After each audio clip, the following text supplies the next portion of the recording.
everyone for taking a seat. So hi, as Nicola said, I'm Hannah. For those of you who don't know me, I'm the Engagement Officer for Wales. I cover our Gwynedd, Anglesey, Swansea Bay, Carmarthenshire and Gower sites.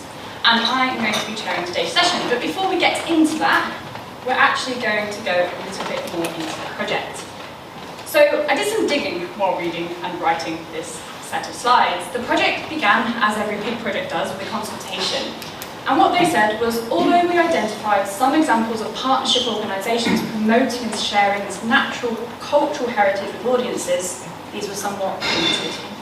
The consultation identified that visitors do in fact want to learn about sand dune landscapes, they want to get out and explore, but the facilities that they needed, the accessibility challenges they were facing, just meant that they weren't really feeling that they were confident to get out there. As a project, Dynamic Dunescapes has collaborated with people from all walks of life, many of which you see up on the screen there. And it's been people that love dunes, people that went, oh, that's interesting, don't know how to go there, and people that never even considered it in the first place. The programme of work aimed to support raising awareness of barriers and addressing some that existed, and still today will identify those that have persisted. Dynamic Dunescapes, as we've been hearing, was and is an ambitious project. The work we have spoken about since the start of the week has aimed to rejuvenate so many sand dunes, particularly for people, communities and wildlife. Another quote: despite large numbers of visitors to sand dune sites, many people arrive, pass through them to the beach. They don't give them a second thought. As far as they may think, it's a pile of sand. They don't realise it's a diverse land of many habitats. So what did the project set out to do? I pulled this from the interpretation plan. As you can see, there is a real key theme here that comes out, that sand dunes that move, give life to wildlife and help people thrive. The dunes move, they're beautiful, they're homes for people, memories and wildlife. They're places for play, and for many they remain a mystery. This can be summarised in a couple of key goals. To rejuvenate together both communities and conservation right at the forefront of the project. To discover dunes in a new way, quite experimental, as Nicola said, either through engagement or through conservation.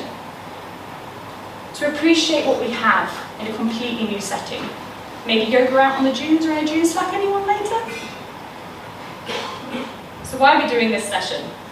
These themes come through no more strongly than in the training, learning and engagement programme. So today you're going to hear from 5 different speakers speaking about a variety of topics. These are all topics that relate to the training and learning programme, but as you can imagine the programme is huge, so they will be talking on a large scale and then focusing on their own work. Each speaker is going to focus on challenges, learning, and where do we go from here, the big question. What we're talking about is in a dune setting, but it doesn't mean the learning is specific to sand dunes, and that's what I really hope you take away with you today. So before we kick off with our first speaker, a couple of statistics. There's been a huge number of participants at our events, nearly 90,000 in fact, and I'm pretty sure by the end of the year we'll probably be there. There's been 54 events in coastal spaces for people living with dementia. That's been training, that's been audits, that's been walks. I like how these numbers are really close. 51 learning events for our land managers, and you've heard all about the site exchanges, and I'll be a bit more about that in a moment. 150 events for youth and early careers, and finally 6,000 plus days of volunteering. And that was made possible through the engagement team and the people on the ground that are getting volunteers out there, the conservation staff supporting this programme. So next up I'm going to introduce Louise. She's going to join us. She's from Natural England and is the Senior Coastal Specialist. We're going to be having a talk now about the dune manager supporting resources, from our online resources to the handbook, and how when high quality resources are created and provided, it supports networking, collaboration, learning, and enables people to do novel conservation, not conversation, like this. Take it over. Get these slides back into fingers crossed.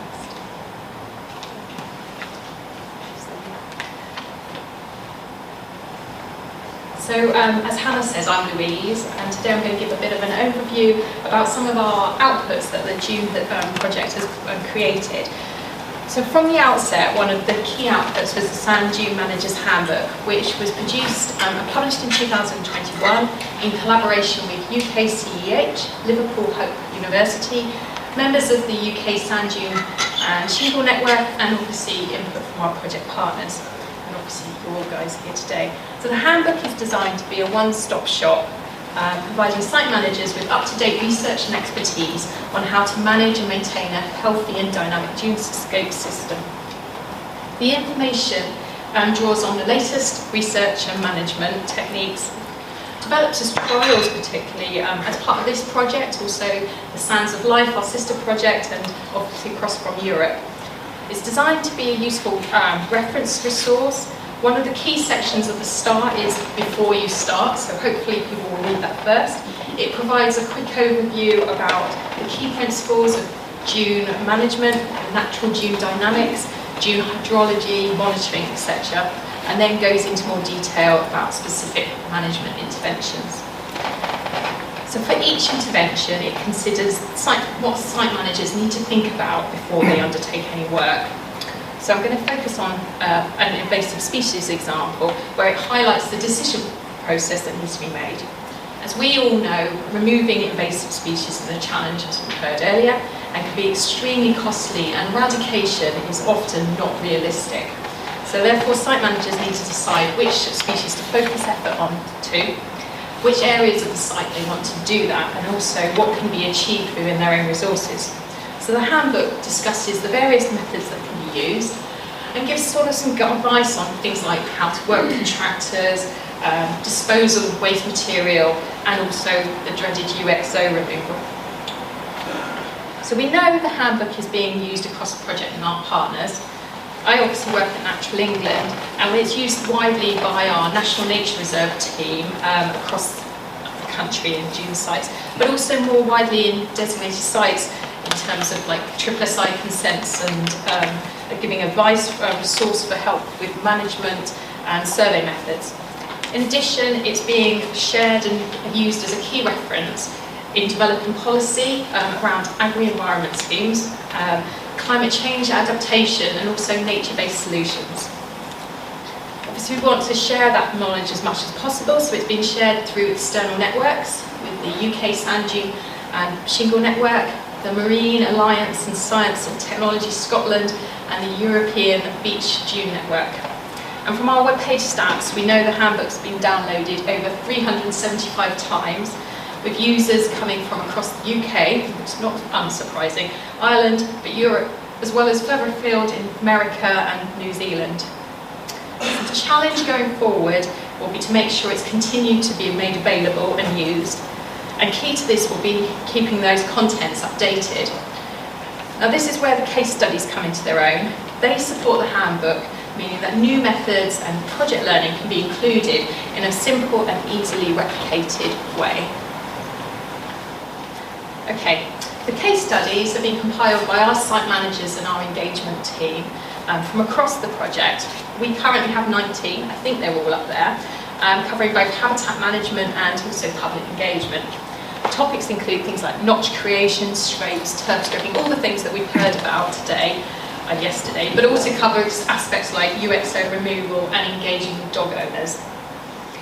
We're looking for more case studies, so if anyone out there is working on anything they think is interesting, I'm sure both the Emmas would be really interested in talking to you.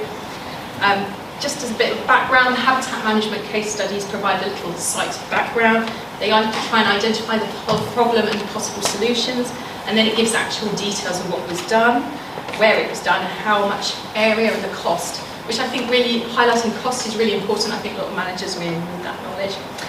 It also gives any details of any obstacles or issues that were faced and how those were overcome, as well as highlighting anything that went well. And this information summarises then into how it will be monitored going forward, and obviously we're early stages of the project, but if there was any early signs of success.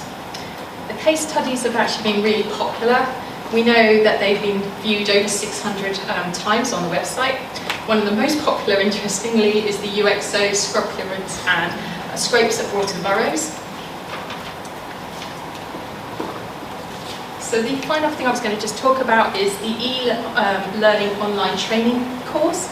So it's aimed as an alternative way to access the information held in the handbook, and it's targeted towards site managers, volunteers, students, but in fact anybody who's interested in dune conservation.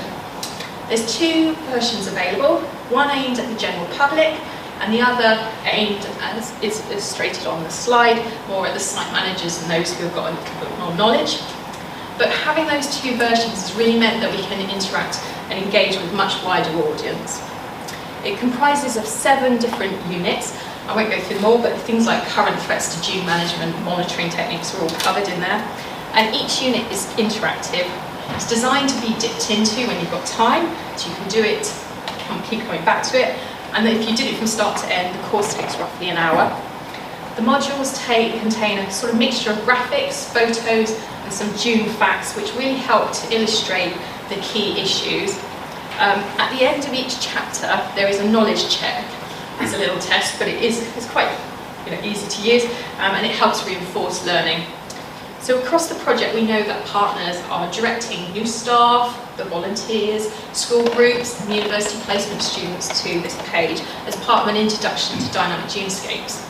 But it's also being used more widely. For example, in Wales, the online module was shared with the Gower Ambassador programme, who completed the training, and now they support Dynamic Dunescapes through explaining to their visitors about the project and directing them to our sites and events.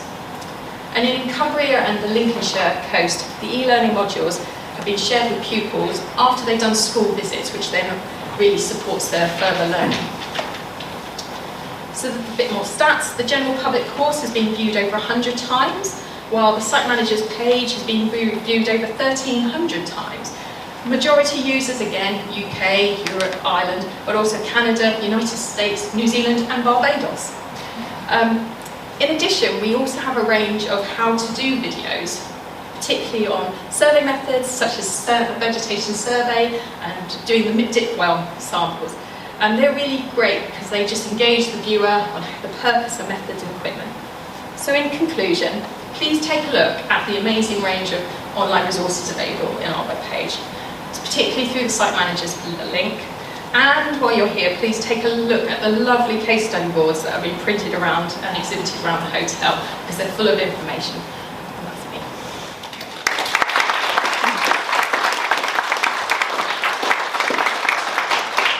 Thank you so much, Louise. I think that was an absolutely fantastic overview, and I honestly adore our online programme because it's really easy to share, especially as we were saying for schools, and it's always something I send to our first new volunteers. So we're going to be swiftly moving on to the arts, taking a bit of a different look at sand dunes through another lens. So I'd love to introduce Abby Armitage from the Lincolnshire Wildlife Trust. She's going to be talking about the role of arts in experiencing dune landscapes, and that when we approach conservation engagement from a completely different view, it's unexpected and exciting. People get new opportunities and a chance to learn new skills. Abby.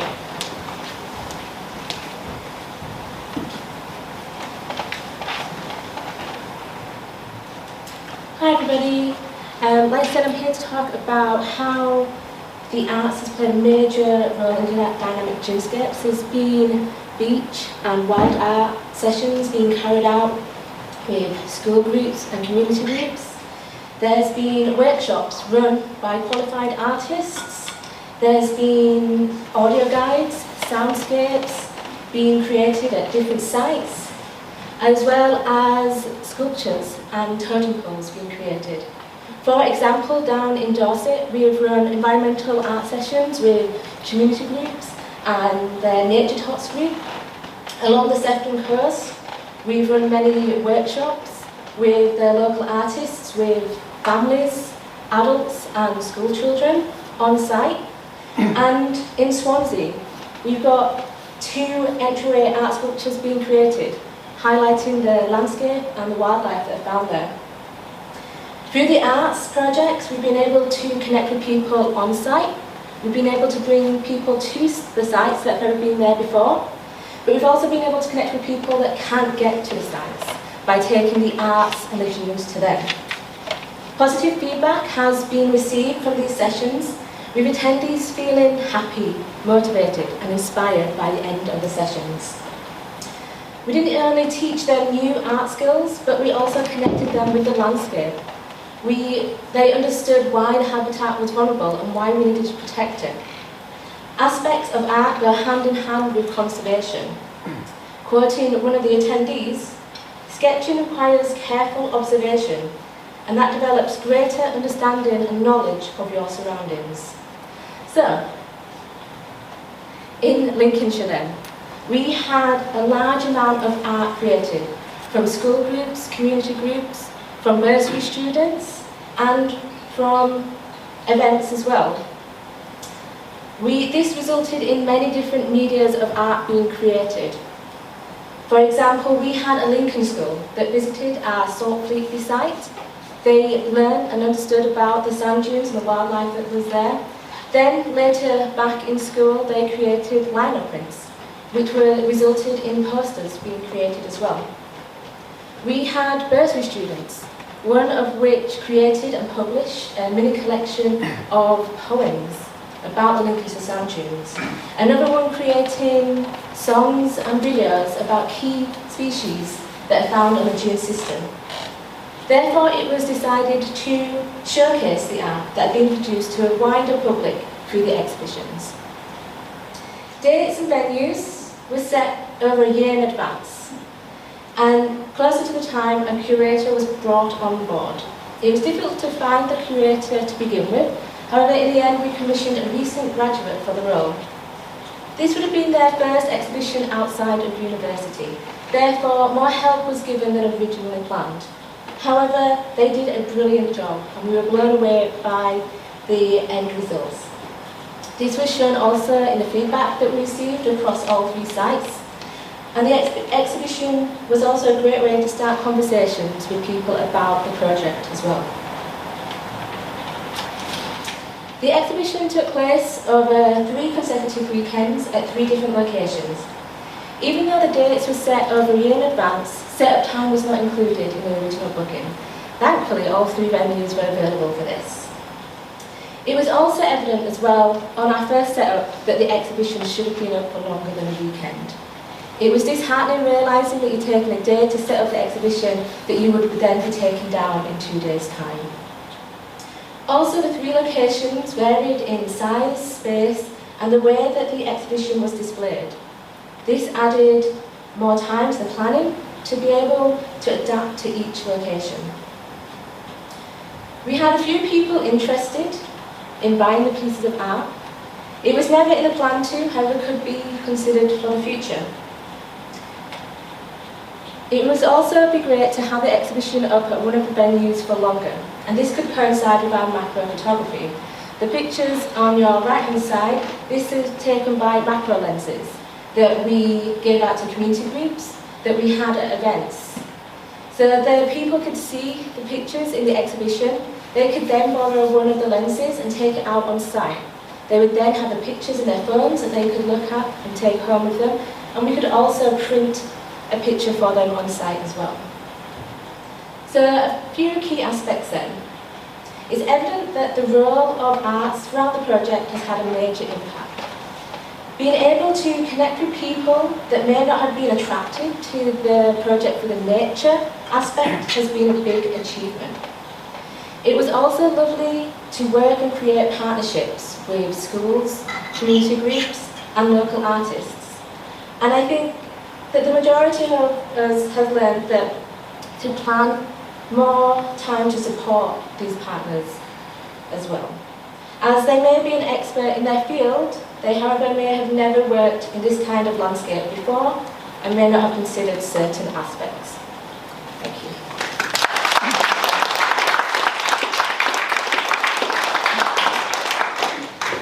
Thank you so much, Abby. Just to mention, don't forget we have our gallery upstairs, and the poem book, Every Dune is a Mountain, which is part of the Lincolnshire work, can be found up there along with a lot of other art. So next up, I'm going to be introducing Dr. Holly Stainton. She's from the Cumbria Wildlife Trust and is going to be talking about the role of citizen science in coastal landscapes. A programme of citizen science maximises impact, it creates opportunities that would otherwise not exist, to collect data on a much larger scale, and also for people to develop new skills and exchange knowledge. So Holly, over to you. Thanks, Hannah. Okay, so within Dynamic Dunescapes, we've been involved in a wide range of different citizen science projects. And we find it to be a really useful way to engage members of the public. So we've actually got our own citizen science programme within Dunescapes, which is held within our Dunescapes app. So that's available on iPhones and Androids. And throughout England and Wales, it's been adopted by a number of different sites. So it's a 10-year-long monitoring programme, which means that volunteers come back year after year to sort of monitor the effectiveness of our restoration works and conservation works that we've done on site. So in Cumbria, we focus on just a couple of the surveys that are available. So vegetation quadrats being one of them, so looking at vegetation height, coverage and indicator species. We also look as well at the dune transects. So this is looking at the mosaic of dune zonation and dune habitats, and also looking at dune profiles as well. So we've been working closely with site managers, and in Cumbria these are 4 of the sites that have actually adopted this scheme, as it then helps them to see how our work has been effective, and then also helps them to implement future work as well. But as well as our own Dunescapes project, we have also been involved with other citizen science programmes from partner organisations. So it might be from the Shark Trust or Project Shark in Wales. We've also worked with the Bumblebee Conservation Trust, as well as the Amphibian and Reptile Conservation Trust in Cumbria to do natterjack toad surveys. So part of the citizen science training programme is supporting volunteers to increase their knowledge of sand dunes. So this has meant that we've been able to put on a lot of training workshops. So here's just a few examples of ones that we've done around the country. There's lots more on there as well, but just as a few examples, things like wildlife ID, like bees and butterflies. We've also done survey training as well. So for example, in Wales, looking at reptile survey training.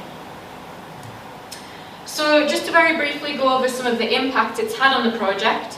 So first of all, for the public, it's really increased public knowledge of sand dunes in a much more hands-on way. So people are getting hands-on experience with learning about wildlife, about habitat surveys, and actually taking part in it themselves and feeling like they're actively giving back to nature. As I'm sure everyone in this room is aware, being outside and being active in nature really does improve a sense of well-being as well.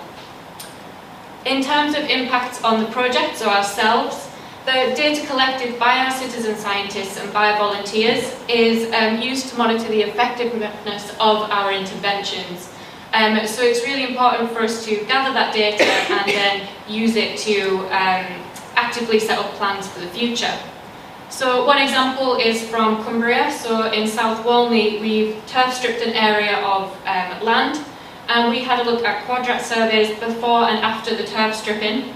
And through using these citizen science projects, we've been able to see that the turf stripping intervention has actually increased flora diversity by about 50%, which is really good to be able to see that and have volunteers see that as well, the impact that they're making. And then finally, for partner organisations, we're forging new links and networks between partner organisations, so site managers and ourselves, and then getting people involved in different citizen science projects. So I'll just mention one of the challenges that we faced. So as I mentioned, we have a Dunescapes app, which we do our citizen science programme on. One of the challenges we faced was that using the app on site could be a little bit tricky. So in Cumbria, most of our volunteers are retired, and through their own admission, they're not particularly savvy with technology. We also found that the Dunescapes app, sometimes it would drain the battery on your phone, so if you're out in the dunes all day using the app, you can end up with no battery left. And sometimes as well, signal isn't great, so actually uploading that data could be quite challenging, and we sometimes lost some of the data from that. So we have then learned from this and adapted our approach, so using a more blended approach, using paper recording forms as well as the app. And this has really helped to be working closely with site managers. So if they are going to use paper recording forms, this is then sent to the site managers, who then later upload it onto the app. So having that close relationship with site managers and mentoring volunteers is really important. We also do have on-site citizen science guides. So as Louise mentioned about the handbook, those are available for site managers and volunteers. So what's next? So we have got a huge range of different citizen science projects that we've been working on throughout the project. And we've been working with site managers and volunteer groups to train them how to run these surveys after the end of the project. And we find it's a really good engagement tool for any age and ability. Also, just touching on again what Louise said, we have produced a large range of resources for the site managers to access. So this will be through our online portal, as well as YouTube. So we've got lots of really useful how-to videos on there. And I've also held meetings with site managers in Cumbria to make sure that they are confident to run these surveys and run the volunteer groups, and then be able to collect and visualise that data from the Dunescapes app. And this is just a little example from one of the sites in Cumbria, looking at the vegetation quadrat surveys there, so looking at the percentage cover. So you can see it's really nice, very easy to see and very easy to use as well. Okay, that's me for now. Thanks.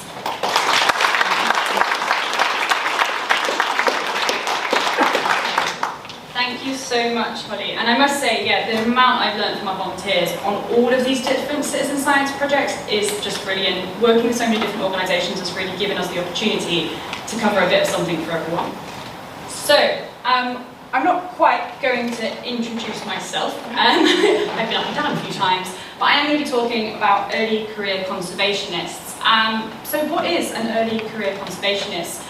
Well, we use that term because it's a little bit more inclusive sometimes than using the term young people, and it's used in reference to people that are usually in the first couple of years of their career, so 3 to 5 years. But it can encompass people from 18 to 25, 18 to 30, it really ends up depending on what definition you're using. Why are we working with these groups?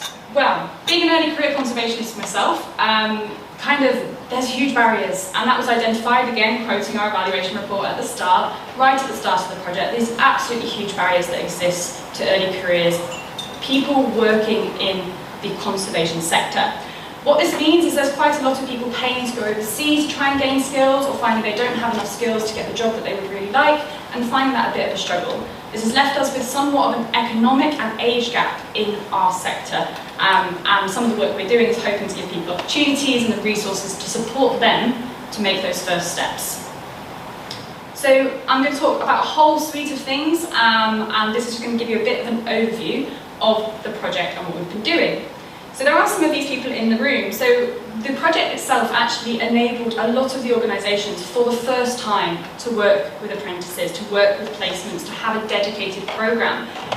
In Cornwall, this was one of our apprentices, Pip, who is somewhere in the room, but you can see some of her work, who's right back, you can see some of her work upstairs in the gallery. We've had short-term placements in Dorset. We have a national forum that meets quarterly, and this forum has evolved multiple times to make sure that it fits the purposes of both us as the organisers, but the groups that we are working with, and that's key for any group that we work with. We have long-term placements of Liv, also sitting in the room, and with a poster upstairs.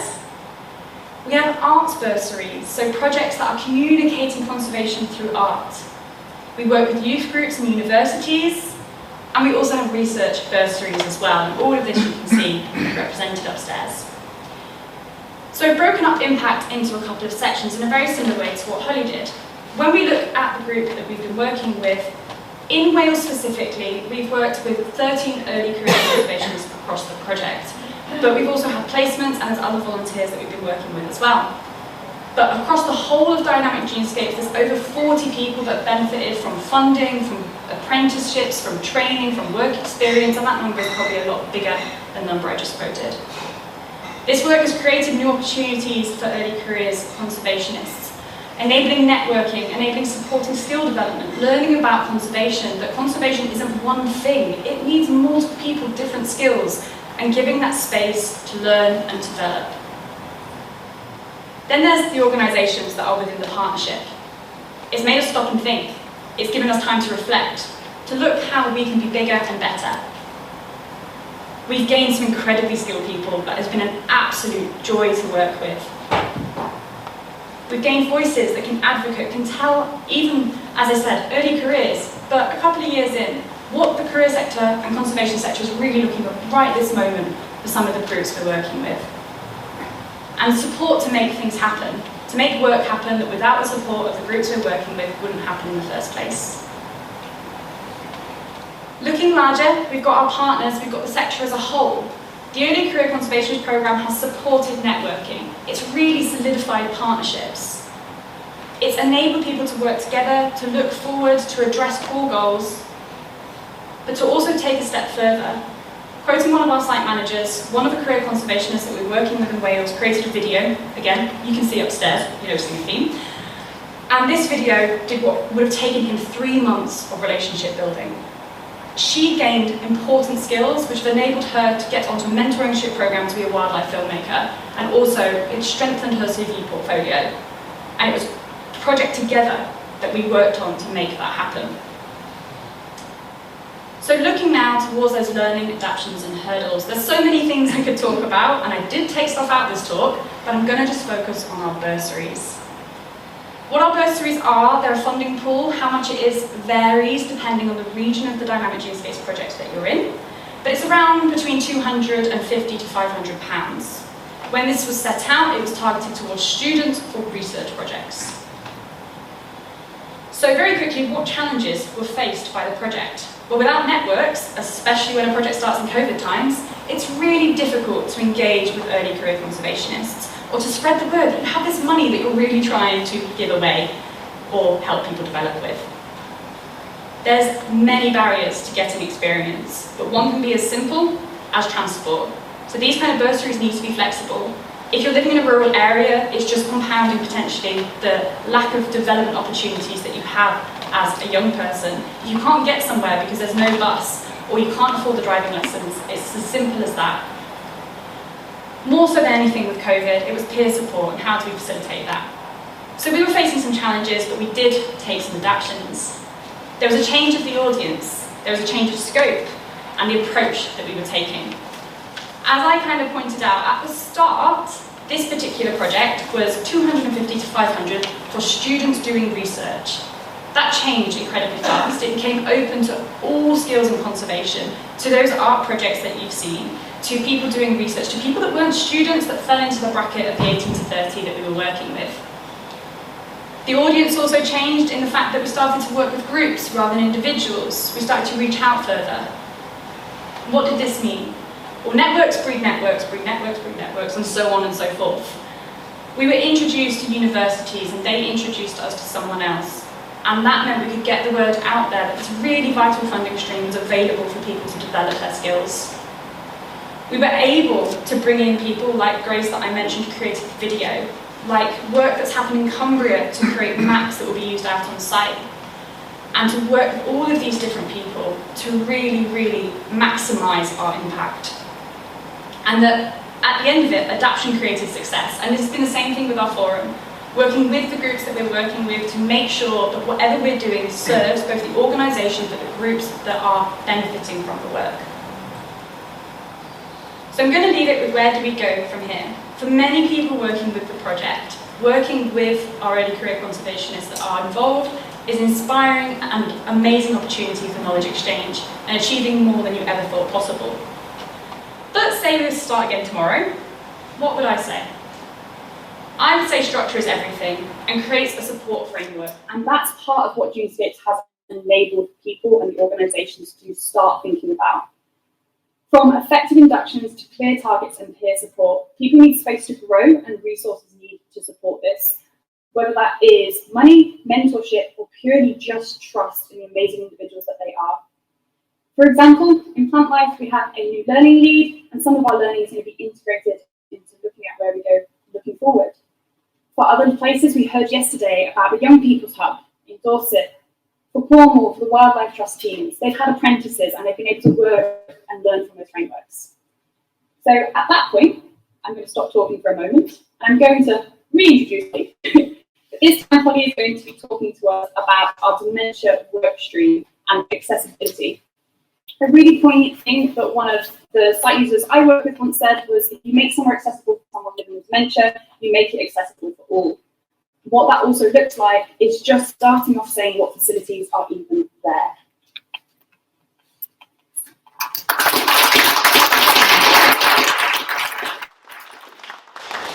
Thanks, Hannah. Hello again, I'm back. So I wanted to chat about accessibility to the dunes. So part of Dynamic Dunescapes, a really important engagement tool for us is making sure that we are promoting access to nature for every member of our community.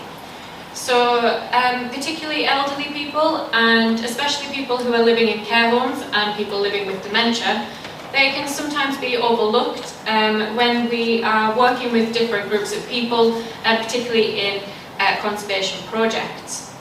And however, they are still really valued members of our community, so you know we still really want to work with them and chat to them. So particularly in care homes, I love chatting to the guys who are in there. So they always have a real kind of depth of knowledge of their memories and kind of experiences on the sand dunes. So it's always been fantastic to work with these members of the community and making sure that their input is heard as well. So we've done this through a number of different ways throughout England and Wales. So one of them that I just mentioned is the care home visits. That's something that we've done a lot of in Cumbria and also along the Sefton coast. We've also done some dementia-friendly walks in Cumbria and Wales. And probably one of the most important aspects of the accessibility workstream is organising training. So this has been online and in person. The training is for Dunescape staff as well as partner organisation staff as well, and also volunteers. And this is so that organisations feel confident and equipped to cater their events and cater activities on the sand dunes to people living with dementia and who are facing perhaps extra barriers than other members of the public. I will also mention very briefly, we have worked to increase accessibility for other members of the public as well, such as marginalised groups and SEN, so special educational needs as well. So again, just chatting about the impacts. In terms of the public, so for example in Cumbria and Sefton, so in the northwest, we've worked with 15 different care homes and hospices. And we've always received really good feedback and always had a really good time working with them, and just put one of the quotes up on the screen. In terms of Dunescapes ourselves, we want to ensure that all members of the community can access their local sand dunes and feel a part of Dynamic Dunescapes. In terms of our partner organisations, we have worked with organisations such as Dignity in Dementia and Dementia Adventure, who are social enterprises or charities which are able to deliver training for our staff. So this might be in kind of raising awareness about dementia, but it might also be equipping them with toolkits to be able to assess accessibility on their sites, or how to actually deliver events to people living with dementia.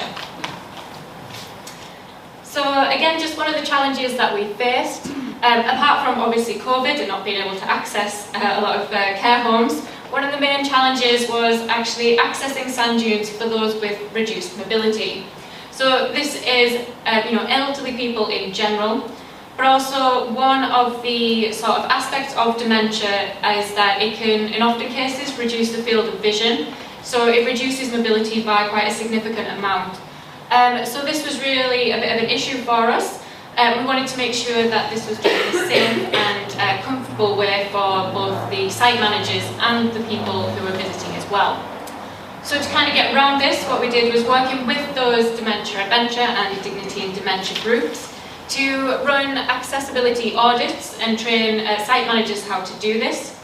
We had training for our partner staff on how to work with people living with dementia, and we also adapted our approach as well.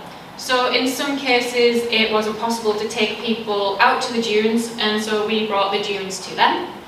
And what we found best were quite short sensory-based activities.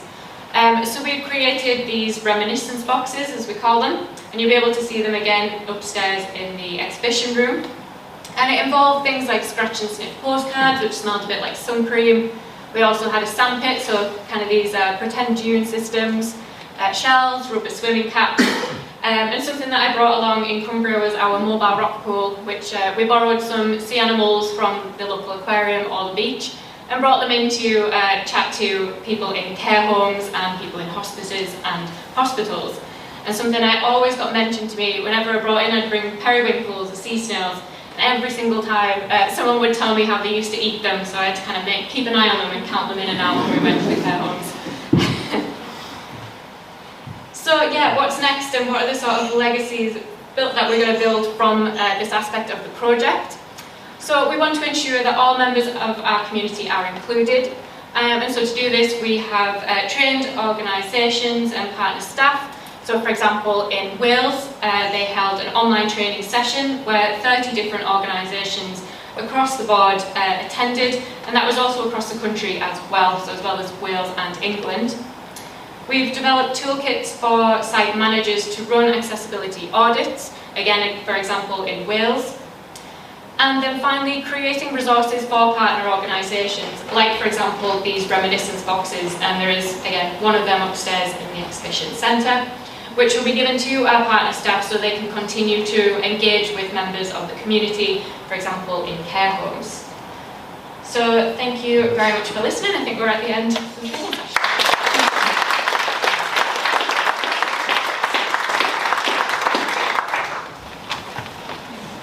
Okay, we're not quite at the end, so I have a few more words to say just before we do wrap up. So, Dynamic Dunescapes has been an opportunity to try a new approach for a lot of our organisations, to explore a new landscape in new ways with new groups of people, all for the words we said at the start: communities, wildlife and people.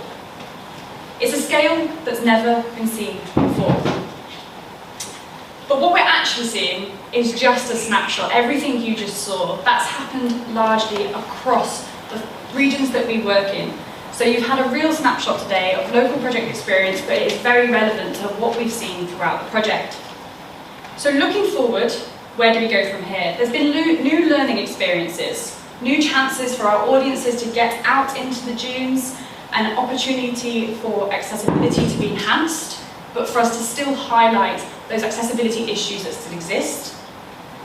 And what we really need to look at is what has enabled this is funding. What has enabled this is the project being in place. So when we look forward, how do we continue to facilitate and enable people to learn and gain experience and keep being involved?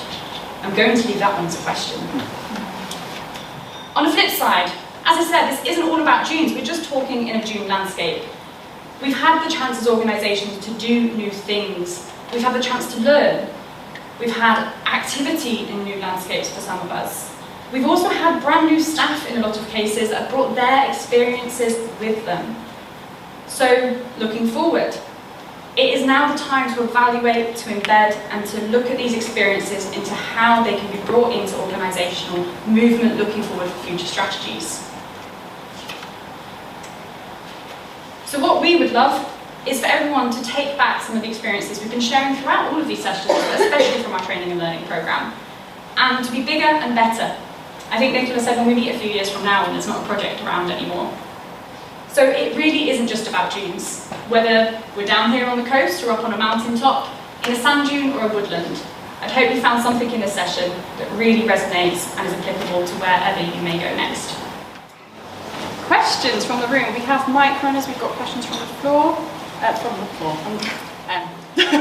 our online audience. There we go. So our first question is for Sophie.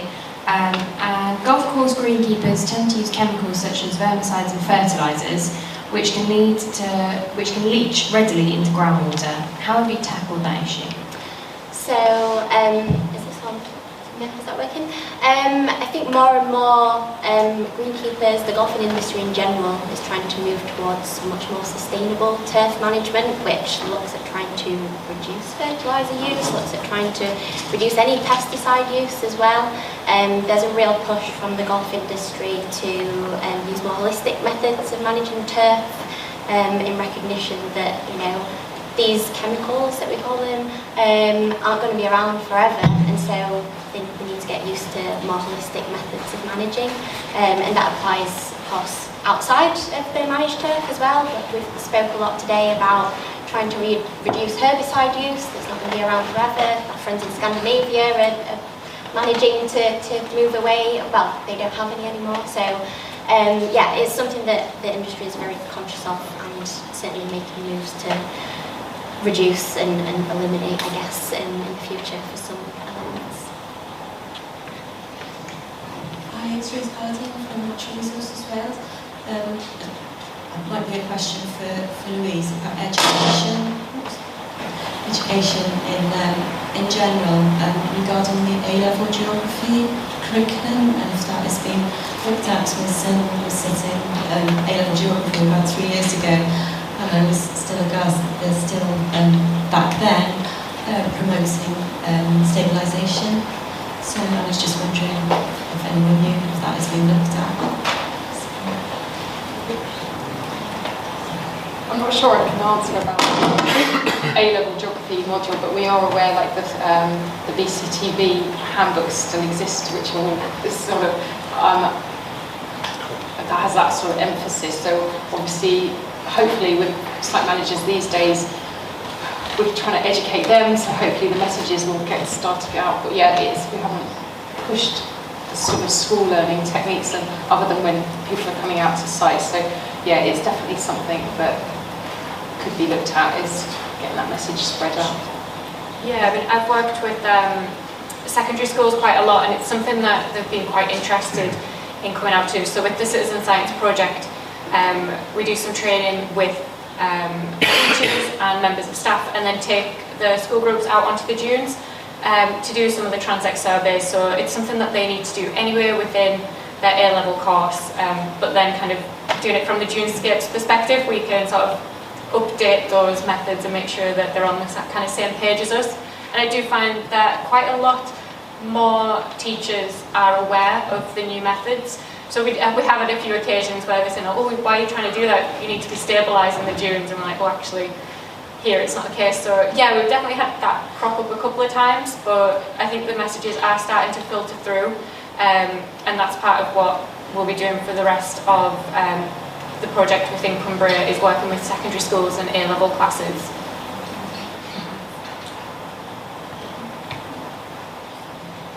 Paul Rooney again from home. Just to support you on this, one of the issues, as someone in higher education was involved with these type of things, one of the big issues with the geography and biology curricula is that all the different exam boards a number of years ago removed or didn't change the way they were structured. They don't involve now higher education inputs, so it's really difficult to get the new thinking in. So one of the things we need to be working with is to, first of all, to get academics, university academics back on those boards, and then also to work with particularly people like the Geographical Association, the GA, to help resources that are available. And so following the Royal Geographical Society, the RGS is conscious of this as well, and trying to push that forward, but it's tricky. Jane Berman, National Trust over in Northern Ireland. I was really interested in hearing that you're sort of trying to increase access to the conservation sector and getting new people in. I was interested in how you're trying to get underrepresented groups involved in terms of, and I guess that might also go to Holly and Hannah or others if they want to answer, in terms of the project, but maybe broadly as well. Yeah, so underrepresented groups, we tend to have an issue in Cumbria with there's quite a lot of impoverished areas around the coast, and so people will be growing up on the dune next to them and have never actually been to them. So we're working a lot with community groups that already exist. So we have youth groups, so for example, kids who can't access normal educational systems, we work with them and take them out onto the dunes. We've done some work with young carers as well to make sure that we're promoting access for people who might not normally be able to access the dunes. So I think definitely working with already existing groups has been really useful, so kind of tapping into those networks and then connecting up different networks and connecting them to site managers so they can continue after the project's finished. But yeah, working with care homes I think has been quite a new thing in Cumbria. Also working with hospices as well, and working with local hospitals, and yeah, people with mental health struggles, so in the mental health ward as well would be to visit them and bring the dunes to them, so they kind of have a support network for when they come out as well. So it's an acute mental health ward, so when afterwards they have volunteering opportunities that they can get involved with. So I think, yeah, kind of accessing ones that are already up has been really helpful for us. Oh, yeah. Sorry, I think it's my mic that's making everyone's ears hurt. So yeah, in Wales it's really hard to access some groups if they've already kind of got those challenges of accessibility, but they live on the coast, then that is a challenge in itself. So we've been working a lot with parish councils and a lot with kind of village halls, and some of the organisations or some of the Plantlife partnership projects that we kind of share learning with and worked with, say around Handbook, where we're working in partnership with an existing project. They actually are using kind of working with local colleges that have got students in place, so we're getting it that way. A big thing for us from Dunescapes is taking the dunes to people, because you can engage people on the dunes, but they're probably already there for a reason, so it is that taking that bit of a step further, which sometimes can be really challenging, but it is all worthwhile. Can I just add to that as well? So in Dorset, the National Trust, I'm Julia Galvano for the National Trust in Dorset.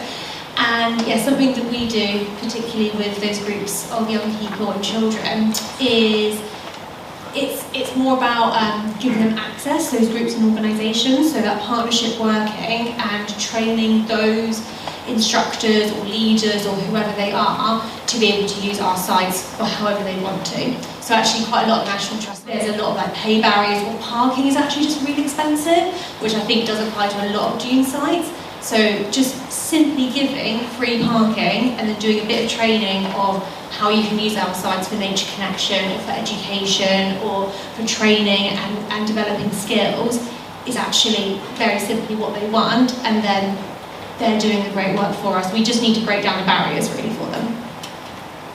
Okay, I think that's going to be the end of our questions just there. Very little, it's not a question, but I'm Milena Babetto. I'm coming from CINEA, the executive agency that is now implementing the LIFE program. I don't have a specific question, but I really would like to give all my appreciation for the work that you have done. Don't get me wrong, you've done a massive work from the conservation point of view and all the activities that we normally have in a LIFE project. But this specific aspect of this project, Dynamic Dunescapes, the whole range of activities that you're doing to commit with the local communities, to interact with such a huge variety of people that can be interested in the dune system, but really you're so embedded in the local context that the results that you have achieved are really astonishing.